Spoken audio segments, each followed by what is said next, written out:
Livro Jesus Cristo, Vida da Alma, Dom Columba Marmion. Capítulo 7. O Sacrifício Eucarístico. A Eucaristia, fonte de vida divina.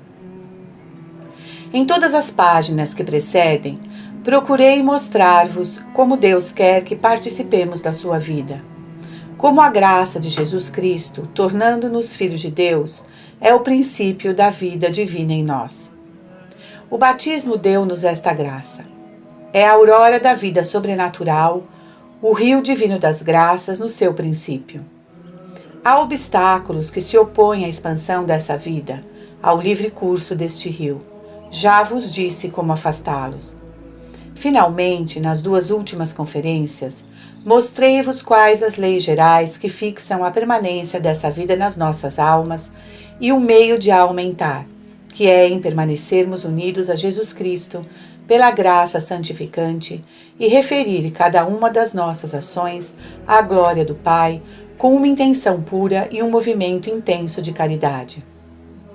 Esta lei estende-se a toda a nossa atividade, abrange todas as nossas obras de qualquer natureza que sejam.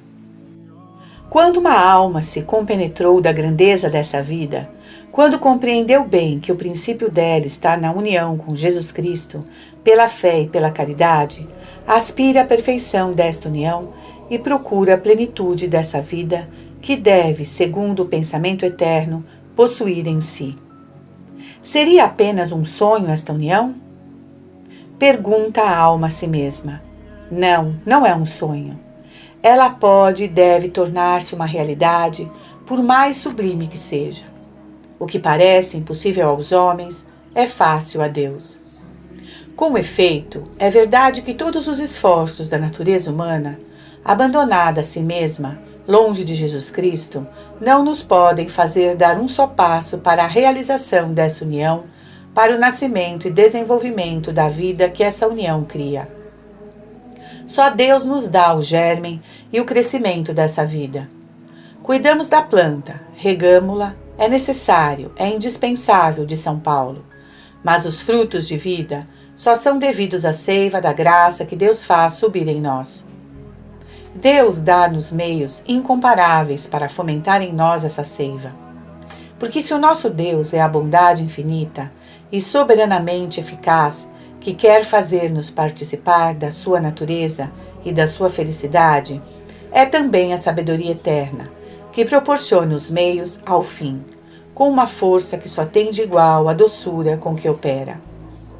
Ora, depois de ter visto como Deus nos dá, no batismo, o germe dessa vida e as primícias dessa união, depois de ter visto a que lei geral está sujeito o seu crescimento, se quisermos conhecer em particular os meios que Deus nos dá, veremos que se reduzem principalmente à oração e à recepção do sacramento da Eucaristia. Deus comprometeu-se com a alma que a Ele se dirige. Se pedirdes alguma coisa ao Pai em meu nome, disse Jesus, Ele vos concederá. Por isso acrescenta, pedi e recebereis para que seja perfeita a vossa alegria. Essa alegria é a alegria de Jesus. A alegria da sua graça, a alegria da sua vida, a qual, como um rio divino, corre dele para nós a fim de nos alegrar. A Eucaristia é outro meio e mais poderoso ainda. Na oração, Deus comunica os seus dons, com certas condições, mas no sacramento da Eucaristia, é Deus, o próprio Jesus, que se nos dá. A Eucaristia é propriamente o sacramento da união, que alimenta e conserva a vida divina em nós. Foi especialmente dela que nosso Senhor pôde dizer: vim para dar às almas a abundância da vida.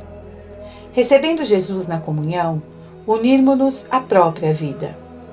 Mas, primeiramente, antes de se dar como alimento à alma, Jesus é imolado pelo sacrifício da missa. Ele torna-se presente sob as espécies sacramentais. Por isso devo, em primeiro lugar, falar-vos da oblação do altar, deixando para a próxima conferência falar da comunhão eucarística. Digamos, portanto, o que é o sacrifício da missa e o que encerra para as nossas almas como força e transformação em Jesus. Este assunto é inefável. O próprio sacerdote, que faz do sacrifício eucarístico o centro e a luz da sua existência, é incapaz de achar palavras para dizer as maravilhas que o amor de Jesus nele acumulou. Tudo quanto o homem, simples criatura, pode dizer deste mistério, emanado do coração de um Deus, fica tão aquém da realidade que, quando se disse tudo o que se sabe, parece nada se ter dito. Não há assunto em que o sacerdote fale com mais amor e mais temor. Tão santo e elevado é este mistério. Peçamos a fé que nos esclareça. O sacrifício eucarístico é mistério de fé por excelência. Mysterium fidei. Para compreender alguma coisa, é necessário ir ter com Jesus, repetindo-lhe as palavras de São Pedro, quando ele anunciou este mistério aos judeus, e até muitos dos seus discípulos, escandalizados, o abandonaram. A quem iríamos, Mestre Divino? Só vós tendes palavras de vida eterna. E, sobretudo, acreditemos no amor, como diz São João. Nosso Senhor quis instituir este sacramento no momento em que ia dar-nos, pela sua paixão, o maior testemunho do seu amor para conosco, e quis que se perpetuasse entre nós, em sua memória. É como que seu último pensamento, o testamento do seu sagrado coração. A Eucaristia, considerada como sacrifício, transcendência do sacerdócio de Cristo.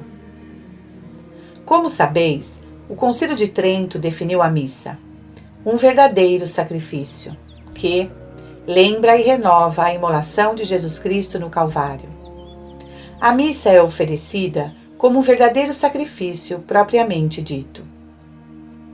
Nesse divino sacrifício, realizado na missa, está contido e imolado de maneira incruenta o mesmo Cristo que no altar da cruz se ofereceu de modo cruento. Há uma só vítima. O mesmo Cristo que se ofereceu na cruz oferece-se agora pelo mistério dos sacerdotes. A diferença está apenas no modo de oferecer. O sacrifício do altar renova, portanto, essencialmente o sacrifício do Gólgota. A diferença está unicamente no modo da oblação. Sola oferendi ratione diversa. Se, pois, quisermos compreender a grandeza do sacrifício oferecido no altar, devemos considerar um instante o valor que tem a imolação da cruz. Este valor vem da dignidade do pontífice e da vítima. Digamos então duas palavras sobre o sacerdócio e o sacrifício de Jesus. Todo verdadeiro sacrifício supõe um sacerdócio, quer dizer, a instituição de um ministro encarregado de o oferecer em nome de todos.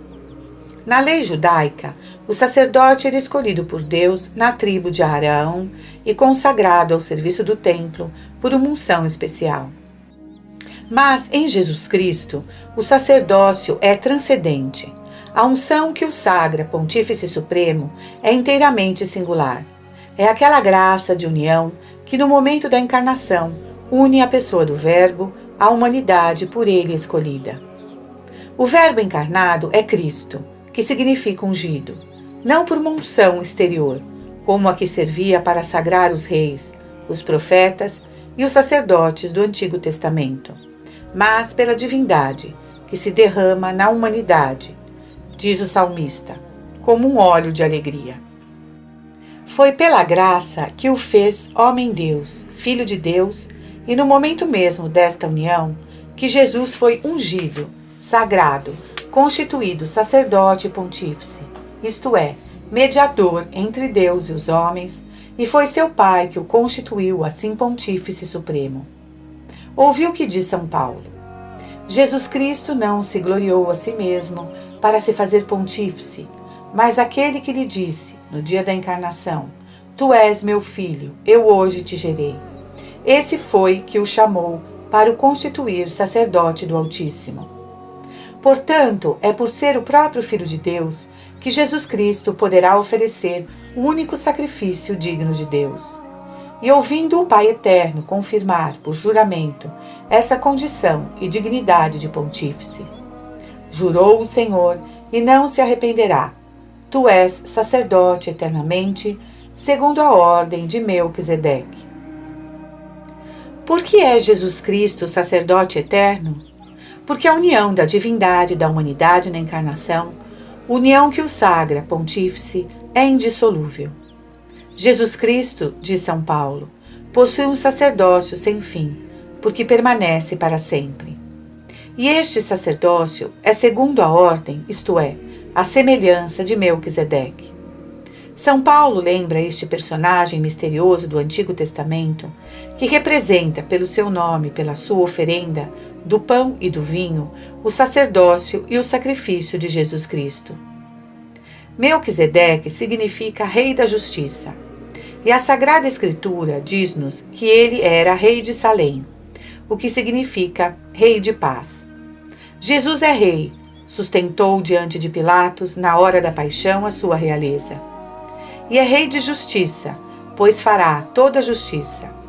É Rei de Paz, pois veio para restabelecer neste mundo, entre Deus e os homens, e foi no seu sacrifício que a justiça, por fim satisfeita, e a paz finalmente alcançada, deram o ósculo da reconciliação.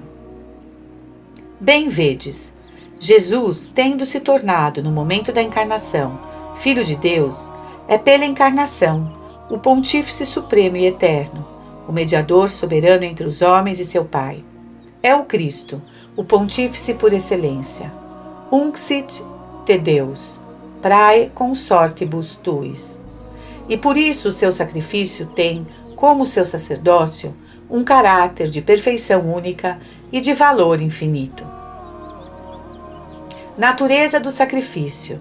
Como os sacrifícios antigos eram apenas figuras, a imolação do Calvário, única realidade, valor infinito dessa oblação. Jesus Cristo começa a obra do seu sacerdócio desde a encarnação. Com efeito, todo pontífice é constituído para oferecer dons e sacrifícios.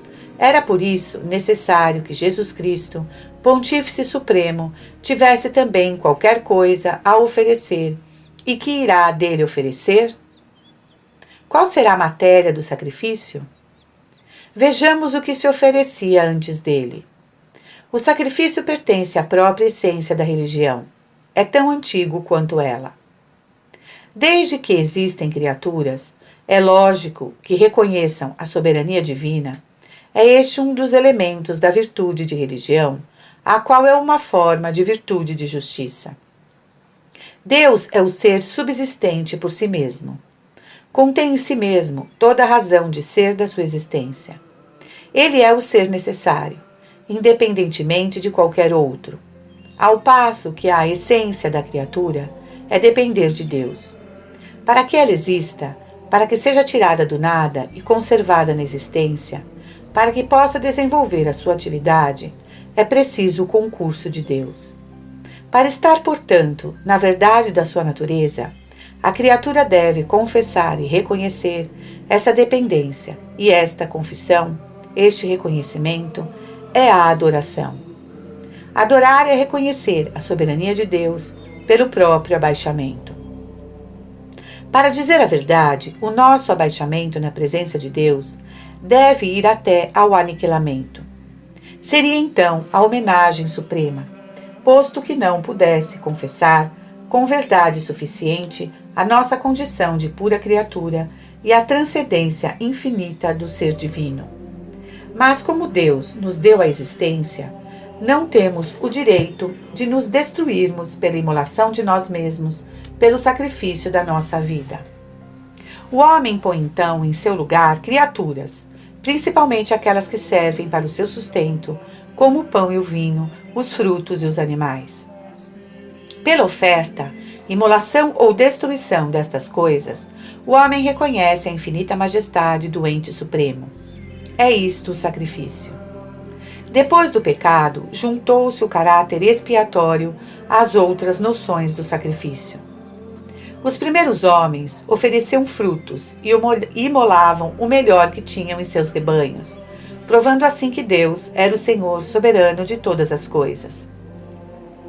Mais tarde, Deus fixou por si mesmo as formas do sacrifício na lei mosaica.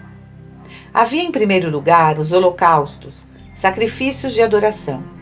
A vítima era consumida inteiramente. Os sacrifícios pacíficos de ação de graças ou de súplica. Queimava-se uma parte da vítima. Reservava-se outra aos sacerdotes, e a terceira parte era dada àqueles por quem era oferecido o sacrifício. Finalmente, os mais importantes de todos, os sacrifícios expiatórios pelo pecado. Todos esses sacrifícios, de São Paulo, eram apenas figuras, rudimentos fracos. Eram agradáveis a Deus unicamente porque representavam o sacrifício futuro, o único que podia ser digno dele, o sacrifício do homem-Deus na cruz. De todos esses símbolos, o mais expressivo era o do sacrifício da expiação, oferecido uma vez por ano pelo sumo sacerdote, em nome de todo o povo de Israel, e no qual este era substituído pela vítima. Com efeito, o que vemos? Uma vítima apresentada a Deus pelo sumo sacerdote. Este, revestido das vestes sacerdotais, impõe primeiramente as mãos sobre a vítima, enquanto a multidão se conserva prostrada em atitude de adoração. Que significava este rito simbólico? Que a vítima substituiu os fiéis. Ela representava-os diante de Deus, carregada, por assim dizer, de todos os pecados do povo. Depois, a vítima é imolada pelo sumo sacerdote, e esse golpe, essa imolação, fere moralmente a multidão, que reconhece e deplora os seus crimes diante de Deus, Senhor soberano da vida e da morte. Em seguida, a vítima, colocada sobre a fogueira, é queimada e sobe ao trono de Deus, símbolo da oferta que o povo devia fazer de si mesmo àquele que não é só o seu primeiro princípio, mas também o seu último fim. O sumo sacerdote, tendo aspergido os cantos do altar com o sangue da vítima, penetra no Santo dos Santos para o derramar igualmente diante da Arca da Aliança. Em consequência desse sacrifício, Deus renovava o pacto de amizade concluído com o seu povo. Tudo isso, como vos disse, era apenas símbolo. Onde está então a realidade? Na imolação sangrenta de Jesus Cristo no Calvário. Jesus, disse São Paulo, ofereceu-se ele próprio a Deus por nós, como oblação e sacrifício em odor de suavidade. Foi Jesus Cristo que Deus mostrou aos homens como vítima propiciatória. Mas notai bem que Jesus Cristo na cruz termina o seu sacrifício. Foi na encarnação que ele o inaugurou, aceitando oferecer-se pelo gênero humano. Bem sabeis que o mais leve sofrimento de Cristo, considerado em si mesmo, teria sido suficiente para salvar a humanidade, como ele era Deus. As suas mais insignificantes ações possuíam, por causa da dignidade da sua pessoa divina, um valor infinito. Mas o Pai Eterno, na sua incompreensível sabedoria, quis que Jesus nos resgatasse por meio da morte sangrenta na cruz. Ora, diz expressamente São Paulo, Jesus Cristo aceitou este decreto da vontade adorável de seu Pai desde a sua entrada neste mundo. No momento da encarnação, abrangeu num relance tudo o que devia sofrer para a salvação do gênero humano, do presépio à cruz. Entregou-se desde então ao pleno cumprimento do decreto eterno. Neste momento, Jesus faz a oferta voluntária do seu próprio corpo para ser imolado. Ouçamos São Paulo. Pelo que, entrando no mundo, o Filho de Deus disse ao seu eterno Pai: Não quisestes hóstia, nem oblação, mas formastes-me um corpo.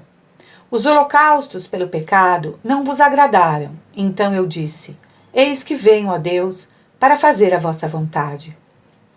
E tendo começado assim a obra do seu sacerdócio, pela aceitação perfeita de todas as vontades de seu Pai, e pela oblação de si mesmo, Jesus Cristo consumou o seu sacrifício na cruz por uma morte sangrenta. Inaugurou a sua paixão, renovando o dom total que fizera no momento da encarnação. Pai, diz ele ao ver o cálice de dores que lhe era apresentado, não se faça o que eu quero, mais o que vós quereis. E a sua última palavra, antes de expiar, será para afirmar que cumpriu tudo. Considerai durante os instantes esse sacrifício. Vereis que Jesus Cristo realizou o mais sublime dos atos e rendeu a Deus, seu Pai, a mais perfeita homenagem. O pontífice é ele, homem-deus, filho dileto. É verdade que foi na sua natureza humana que ofereceu esse sacrifício, pois só um homem pode morrer. É verdade também que esta oblação foi limitada quanto à sua duração histórica, mas o pontífice que a oferece é uma pessoa divina, e esta dignidade confere à imolação um valor infinito. A vítima é santa, pura, imaculada, pois é o próprio Jesus Cristo. É ele o Cordeiro sem mancha, que com seu próprio sangue derramado até a última gota, como nos holocaustos, apaga os pecados do mundo. Jesus Cristo foi imolado em nosso lugar.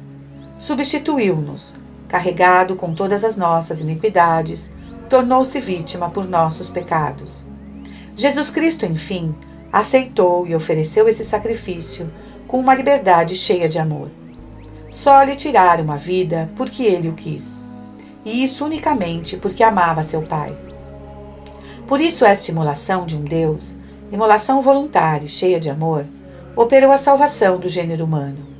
A morte de Jesus resgata-nos, reconcilia-nos com Deus, restabelece a aliança que nos outorga todos os bens, abre-nos as portas do céu, dá-nos a herança da vida eterna. Doravante, este sacrifício é suficiente para tudo. Por isso, quando Jesus Cristo morre, o véu do templo de Jerusalém rasga-se em dois, para mostrar que os sacrifícios antigos estão abolidos para sempre e substituídos pelo único sacrifício digno de Deus. Doravante, já não há salvação e justiça senão na participação do sacrifício da cruz, cujos frutos são inesgotáveis. Por essa oblação única de São Paulo, Jesus Cristo proporcionou para sempre a perfeição àqueles que devem ser santificados. O sacrifício do Calvário reproduz-se e renova-se pelo sacrifício da missa. Não vos admireis se me alonguei um pouco sobre o sacrifício do Calvário. Essa imolação reproduz-se no altar. O sacrifício da missa é o mesmo que o da cruz. Com efeito, não pode haver outro sacrifício senão o do Calvário. Esta oblação é única de São Paulo e suficiente. No entanto, Nosso Senhor quis que ela continuasse neste mundo, a fim de aplicar os seus frutos a todas as almas. Como realizou Jesus Cristo essa vontade, pois subiu aos céus? É verdade que, eternamente, ele é o pontífice por excelência, mas, pelo sacramento da ordem, escolhe certos homens que torna participantes do seu sacerdócio. No dia da ordenação, quando o bispo estende as mãos para consagrar os sacerdotes, a voz dos anjos repete sobre cada um deles: é sacerdote para sempre. O caráter sacerdotal que possuis nunca te será tirado, mas é das mãos de Jesus Cristo que o recebes. É o seu Espírito que te inunda, para fazer de ti o ministro de Cristo. Jesus Cristo vai, por intermédio dos homens, renovar o seu sacrifício. O que se passa no altar? O que vemos ali? Depois de algumas orações preparatórias e leituras, o sacerdote oferece o pão e o vinho. É a oferenda, ou ofertório.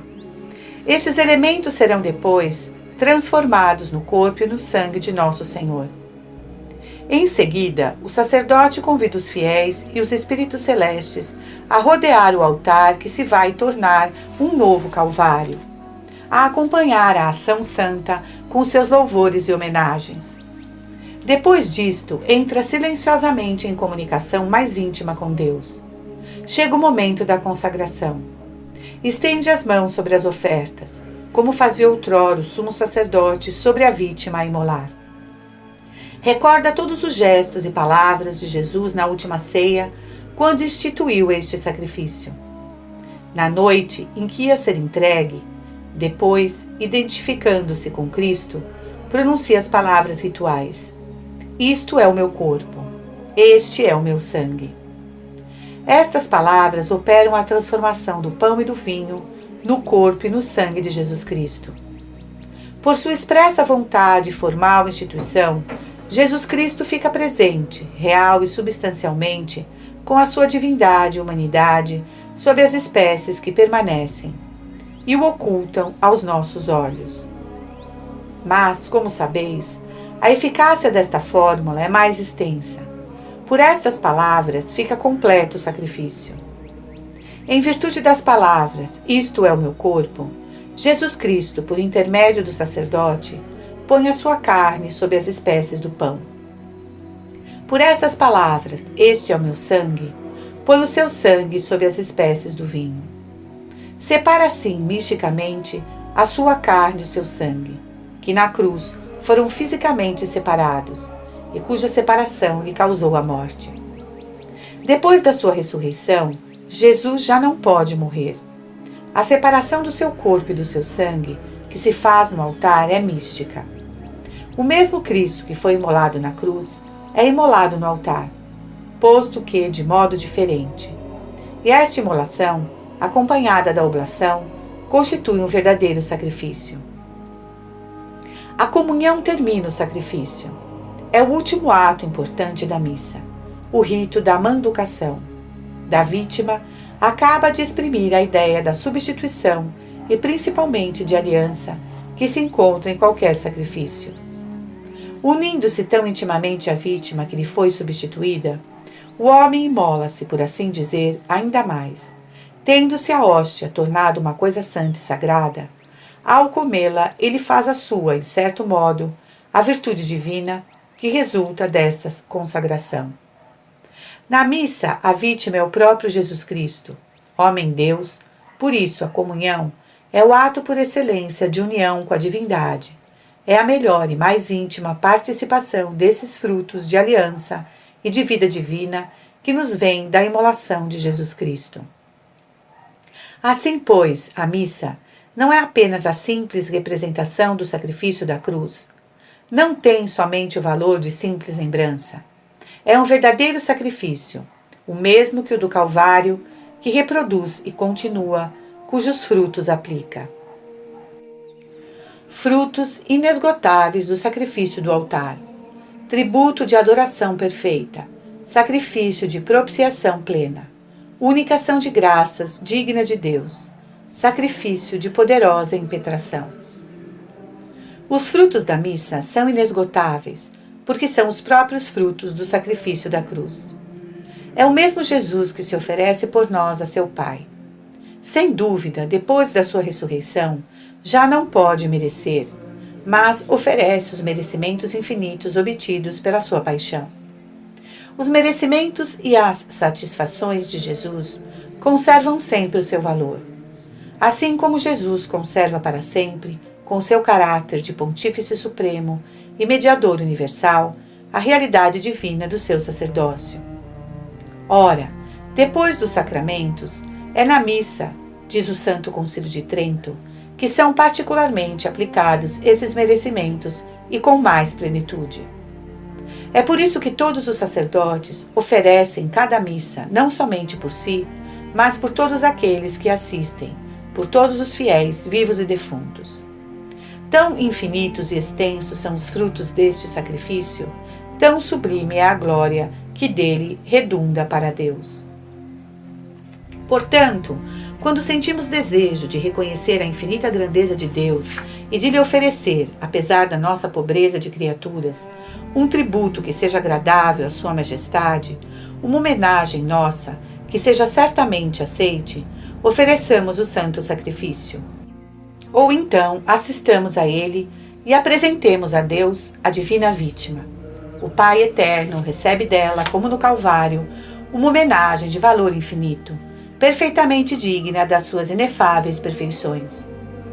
Com efeito, é por Jesus Cristo, homem-Deus, seu Filho muito amado, imolado no altar, que toda a honra e glória são prestadas ao Pai. Não há em toda a religião ato algum que tanta paz dê à alma, convencida do seu nada e, no entanto, ávida de prestar a Deus homenagens que não sejam indignas da grandeza divina. Todas as homenagens reunidas da criação e do mundo, dos bens-aventurados, não prestam ao Eterno Pai a glória que ele recebe da oferta de seu Filho. É preciso fé para compreender o valor da missa, aquela fé que é como que uma participação do conhecimento que Deus tem de si mesmo e das coisas divinas. Pela luz da fé, podemos encarar o altar como vê o Pai Celeste, que vê o Pai Eterno sobre o altar onde se oferece o santo sacrifício. Vê o Filho do seu amor, o Filho das suas complacências, presente na verdade e realidade, vere et realiter, e renovando o sacrifício da cruz. Deus avalia tudo pela glória que recebe, e nesse sacrifício, como no Calvário, é-lhe dado uma glória infinita pelo seu Filho amado. Deus não pode receber homenagens mais diretas do que esta. Contém-nas e excede-as todas. O santo sacrifício é ainda uma fonte de confiança e perdão. Quando nos sentimos acabrunhados pela lembrança das nossas faltas e procuramos reparar as nossas ofensas e satisfazer com mais plenitude a justiça divina para que nos sejam perdoadas as penas do pecado, não podemos achar meio mais eficaz e mais consolador do que a missa. Ouvi o que diz o Concílio de Trento. Por esta oblação, Deus, aplacado, concede a graça e o dom da penitência. Perdoa os crimes e os maiores pecados. A missa perdoa diretamente os pecados? Não, isso compete ao sacramento da penitência e à contrição perfeita. Mas contém graças abundantes e poderosas que iluminam o pecador e lhe fazem produzir atos de arrependimento e contrição que o levarão à penitência, e por ela lhe darão de novo a amizade de Deus. Se isso é verdade, do pecador ainda não absolvido pela mão do sacerdote, será sobretudo das almas justificadas, que procuram para suas faltas uma satisfação tão plena quanto possível e que para saciar o seu desejo de reparação. Por quê? Porque a missa não é somente um sacrifício de louvor ou uma simples lembrança do sacrifício da cruz, mas é, sobretudo, um verdadeiro sacrifício de propiciação, instituído por Jesus Cristo para nos aplicar todos os dias a virtude redentora da imolação da cruz. Eis porque vemos o sacerdote, que possui a amizade de Deus, oferecer este sacrifício, pelos seus pecados, pelas suas ofensas e negligências sem conta. A divina vítima aplaca a Deus e o torna favorável. Portanto, quando a lembrança das nossas faltas nos atormentar, ofereçamos este sacrifício. É Jesus Cristo que é oferecido por nós, Cordeiro de Deus que apaga os pecados do mundo e que renova, cada vez que é oferecido, a obra da nossa redenção. Que confiança não devemos ter neste sacrifício de expiação? Sejam quais forem as nossas ofensas e a nossa ingratidão, uma missa dá mais glória a Deus do que a que lhe tiram todas as nossas injúrias. Ó Pai eterno, vede este altar, vede o vosso Filho, que por meu amor se entregou ao Calvário. Ele vos apresenta agora por mim as suas infinitas satisfações. E esqueceis as faltas que cometi contra a vossa bondade. Ofereço-vos esta oblação em que achais as vossas complacências, em reparação de todas as injúrias feitas à vossa divina majestade. Semelhante oração não pode deixar de ser atendida por Deus, porque se apoia nos merecimentos do Filho amado, que pela sua paixão tudo reparou. Em outros momentos, são as lembranças das misericórdias do Senhor que invadem a nossa alma. O benefício da fé cristã, que nos abriu o caminho da salvação e nos tornou participantes de todos os mistérios de Cristo, na esperança de alcançar a bem-aventurança eterna, uma multidão de graças que, desde o batismo, se vão sucedendo no caminho da nossa vida. Olhando para trás, a alma fica confundida à vista das inúmeras graças de que Deus, a mãos cheias, acumulou. Então, fora de si, por se ver objeto da complacência divina, exclama: Senhor, que posso dar-vos eu, pobre criatura, por tantos benefícios? Que posso oferecer-vos que não seja indigno de vós? Posto não preciseis dos meus bens. É, no entanto, justo que eu reconheça a vossa bondade infinita para comigo. Sinto essa necessidade no interior de mim mesmo. Como satisfazê-la de maneira ao mesmo tempo digna da vossa grandeza e dos vossos benefícios, ó meu Deus? É a exclamação do sacerdote depois da comunhão da hóstia. E qual a resposta que a igreja põe nos seus lábios? Tomarei o cálice da salvação.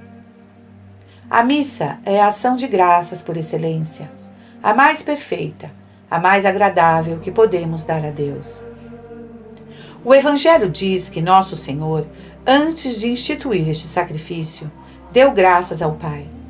São Paulo serve-se da mesma expressão, e a Igreja conservou este termo, dando-lhe preferência, apesar de não ser exclusivo dos outros caracteres da missa, para designar a oblação do altar.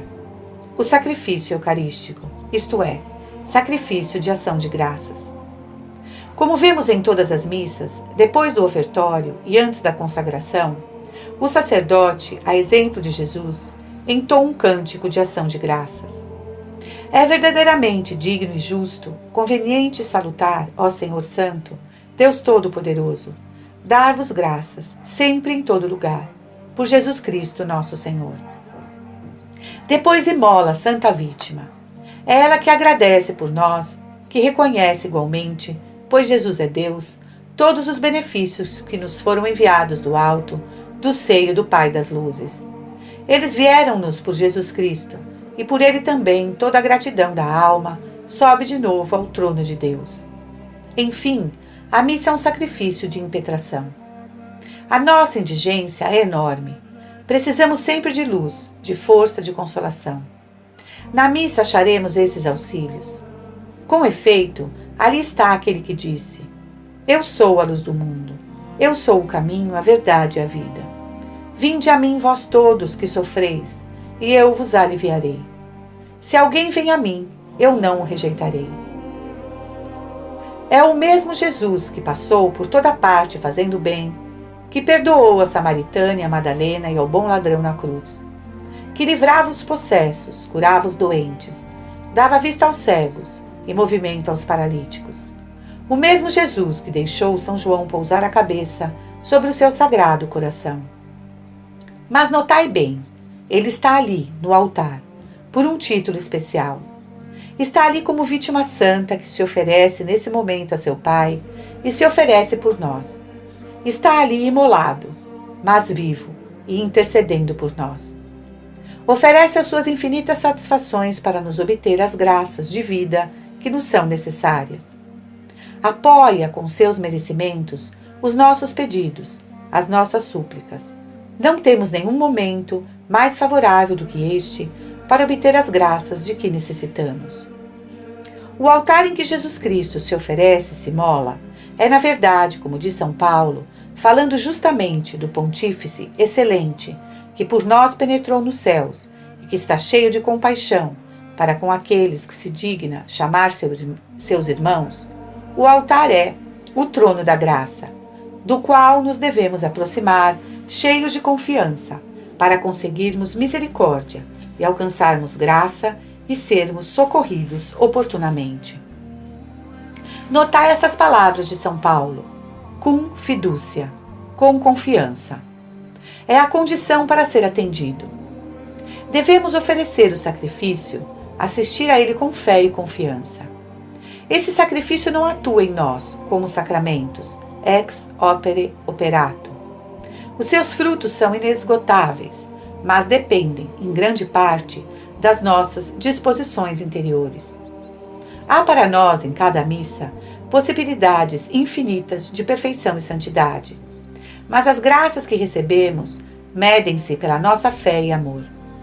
Com certeza já notastes que o sacerdote, ao enumerar, antes da consagração, aqueles que deseja recomendar a Deus, fala, para terminar, de todos os assistentes, mas indicando as disposições dos seus corações. Lembrai-vos, Senhor, de todos os fiéis aqui presentes, cuja fé e devoção vos são conhecidas. Por estas palavras, vemos que as graças provenientes da missa nos são dadas conforme a intensidade da nossa fé e a sinceridade da nossa devoção. Já vos disse o que era a fé. O que é a nota devotio? É a doação pronta e completa de nós mesmos a Deus, a sua vontade ao seu serviço. Deus, que é o único a ler no fundo dos nossos corações, vê se é sincero o nosso desejo, a nossa vontade de lhe sermos fiéis, de sermos inteiramente para Ele. Se assim for, somos daqueles pelos quais o sacerdote ora em especial, e que participarão largamente no tesouro dos merecimentos infinitos de Jesus, oferecidos por eles. Portanto, se tivermos a convicção profunda de que tudo nos vem do Pai dos céus, por Jesus, que Deus depositou em Jesus todos os tesouros da santidade que os homens possam desejar, que Jesus está ali no altar, com esses tesouros, não só presente, mas oferecendo-se por nós para a glória de seu Pai, prestando-lhe neste momento a mais perfeita homenagem que lhe possa ser agradável, renovando para continuar a aplicar-nos a sua soberana eficácia o sacrifício da cruz.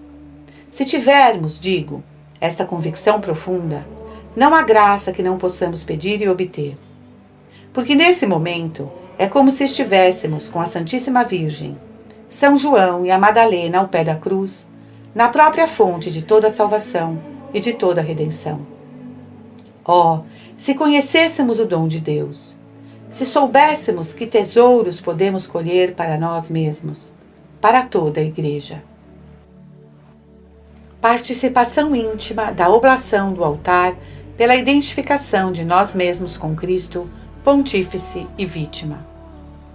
No entanto, não devemos parar aqui se quisermos penetrar inteiramente nas intenções de Jesus ao instituir o santo sacrifício, e que a Igreja, sua esposa, exprime nas cerimônias e nas palavras da oblação. Por este sacrifício divino, podemos, como acabo de vos dizer, apresentar a Deus uma homenagem perfeita, pedir o inteiro perdão das nossas faltas, dar-lhe dignas ações de graças e obter as luzes e forças que nos são necessárias. Mas todas essas atitudes e todos esses atos de alma, por mais excelentes que sejam, podem ser e ficar sendo apenas atos e atitudes de um simples espectador, que assiste com devoção, mas como que de longe, à ação santa. Há uma participação mais íntima que devemos procurar realizar. Qual é esta participação? É identificarmos-nos tão plenamente quanto possível com Jesus, na sua dupla qualidade de pontífice e de vítima, para sermos transformados nele. Isso é possível? Disse-vos que foi no momento da encarnação que Jesus foi sagrado pontífice e que foi, enquanto homem, que se pôde oferecer como vítima a Deus. Ora, e é esta uma verdade que vos expliquei minuciosamente, e desejo não esqueçais. O Verbo, na encarnação, associou aos seus mistérios e à sua pessoa, por uma união mística, toda a humanidade. A humanidade inteira constitui um corpo místico, cuja cabeça é Cristo. Uma sociedade de que ele é o chefe e nós os membros. Em princípio, os membros não se podem separar da cabeça, nem ficar estranhos à sua ação. A ação por excelência de Jesus, que resume a sua vida e acaba de lhe dar todo o valor, é o seu sacrifício. Assim como tomou em si a nossa natureza humana, exceto o pecado, assim também quer fazer-nos ter parte no mistério capital da sua vida. Não estávamos, é certo, presentes em corpo no Calvário, quando se imolou por nós, depois de se ter oferecido em nosso lugar. Mas quis, diz o Concílio de Trento, que o sacrifício se perpetuasse com a sua virtude inesgotável, por intermédio da sua Igreja e dos seus ministros. É verdade que só os sacerdotes, que pelo sacramento da ordem participam do sacerdócio de Cristo, têm o direito de oferecer oficialmente o corpo e o sangue de Jesus Cristo. Mas todos os fiéis podem, de modo verdadeiro, posto que a título menos importante, oferecer a hóstia sagrada. Pelo batismo, participamos, por assim dizer, do sacerdócio de Cristo, porque participamos do ser divino de Cristo, das suas qualidades, dos seus estados. Ele é rei, somos reis com ele. É sacerdote, também o somos. Ouviu o que disse São Pedro aos batizados: Vós sois a geração escolhida, o sacerdócio real, a nação santa, o povo escolhido por Deus. Os fiéis podem oferecer, portanto, em união com o sacerdote, a hóstia santa. As orações com que a Igreja acompanha este divino sacrifício dão-nos a entender claramente que esta oblação pertence também aos assistentes. Vejamos, que diz o sacerdote depois do ofertório, voltando-se uma última vez para o povo, antes do prefácio? Orai, irmãos, para que o meu sacrifício, que é também o vosso, seja digno da aceitação de Deus Pai Todo-Poderoso. Também na oração que precede a consagração, o sacerdote pede a Deus que se lembre dos fiéis presentes, daqueles, diz, pelos quais vos oferecemos este sacrifício, ou que eles mesmos vos oferecem por si e por todos os seus. Em seguida, estendendo as mãos sobre a oblação, pede a Deus que a aceite, como sacrifício de toda a família espiritual reunida diante do altar. Como vedes, são bem os fiéis unidos ao sacerdote, e por ele a Jesus Cristo, que oferecem este sacrifício. Jesus Cristo é o Pontífice Supremo e Principal. O sacerdote é seu ministro, escolhido por ele. Enfim, os fiéis, por sua vez, participam deste sagrado sacerdócio e de todos os atos de Cristo. Prestemos atenção. Sigamos o sacerdote que age em nosso nome, que fala por nós. Lembremo-nos do costume antigo de oferecer cada um o pão e o vinho, fornecendo assim a matéria deste sacrifício celeste. A cerimônia mudou, o espírito, porém, permanece. Todos nós oferecemos com o sacerdote. Concordamos com tudo o que ele faz, com tudo o que ele diz. Ofereçamos com ele. Ofereçamos Jesus Cristo. Ofereçamo-nos a nós mesmos com toda a sua Igreja Católica espalhada por todo o mundo. E não para pôr aqui a nossa semelhança com Jesus Cristo. Ele é pontífice, mas também vítima. É desejo do seu sagrado coração que partilhemos igualmente essa qualidade. É sobretudo por ela que as nossas almas se transformam na santidade. Consideremos um momento a matéria do sacrifício, o pão e o vinho que serão mudados no corpo e no sangue de Jesus Cristo. Os santos padres insistiram no simbolismo desses dois elementos.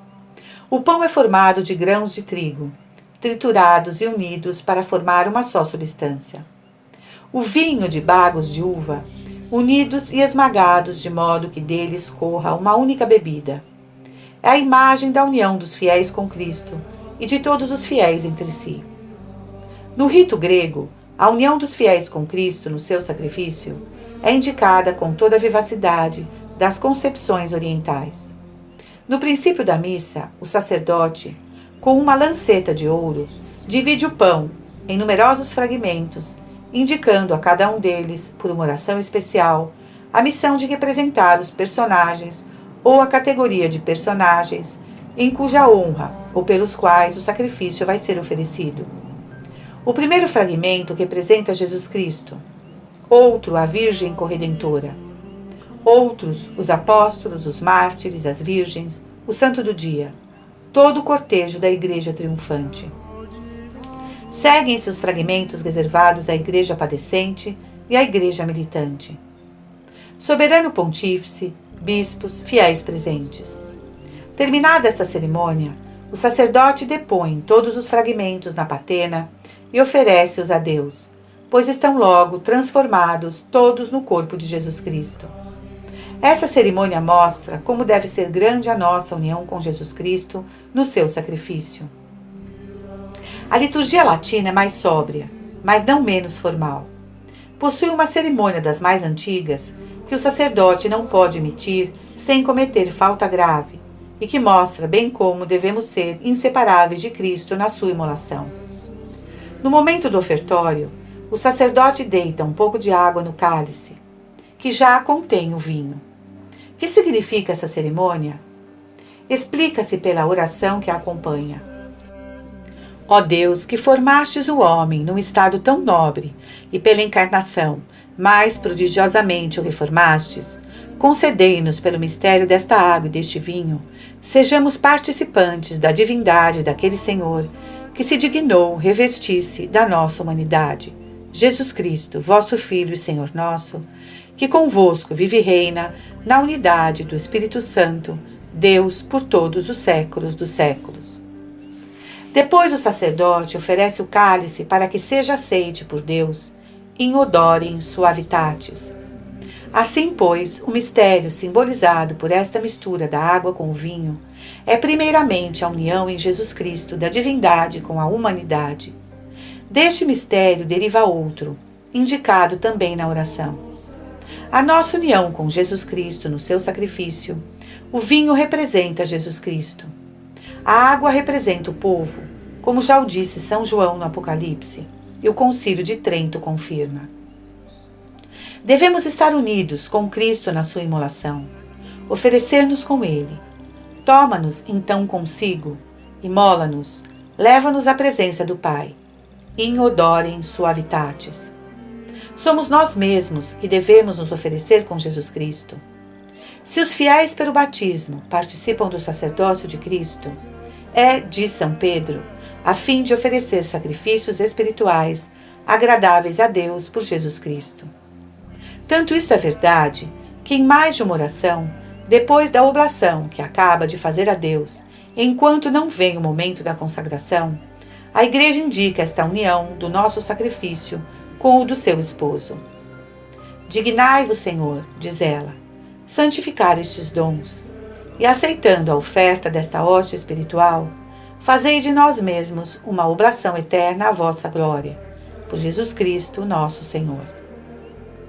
Mas para sermos assim aceites a Deus, é preciso que a oblação de nós mesmos seja unida à que Jesus fez da sua pessoa na cruz e que renova no altar. Nosso Senhor substituiu-nos pela sua imolação. Substituiu-nos a nós todos, e por isso o golpe que o feriu matou-nos moralmente com ele. Quanto a nós, só morremos com ele se nos unirmos ao seu sacrifício no altar. E como unir-nos a Jesus nessa qualidade de vítima? Entregando-nos com ele ao cumprimento pleno da vontade divina. Deus deve dispor inteiramente da vítima que lhe é oferecida. Devemos estar nesta atitude profundamente sincera de dar tudo a Deus, de fazer atos de desprendimento e de mortificação, de aceitar os sofrimentos, as tristezas e os desgostos cotidianos por amor dele, de maneira que possamos dizer, como Jesus, no momento da sua paixão: é isto oferecer-se com Jesus.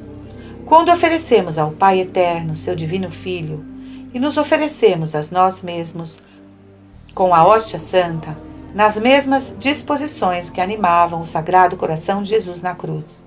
Amor intenso ao Pai e aos nossos irmãos. Desejo ardente de salvação das almas. Abandono completo a todos as vontades do alto. Sobretudo no que elas tiveram de penoso ou contrário à nossa natureza. Então, oferecemos a Deus o mais agradável tributo que Ele pode receber de nós. Aí achamos também o meio mais certo de nos transformarmos em Jesus, principalmente se nos unirmos a Ele pela comunhão, que é a mais fecunda participação do sacrifício do altar. Porque Jesus, achando-nos unidos a si, imola-nos consigo, torna-nos agradáveis ao Pai, fazendo-nos pela sua graça cada vez mais semelhantes a si. Esta verdade é demonstrada pela oração misteriosa que o sacerdote diz depois da consagração.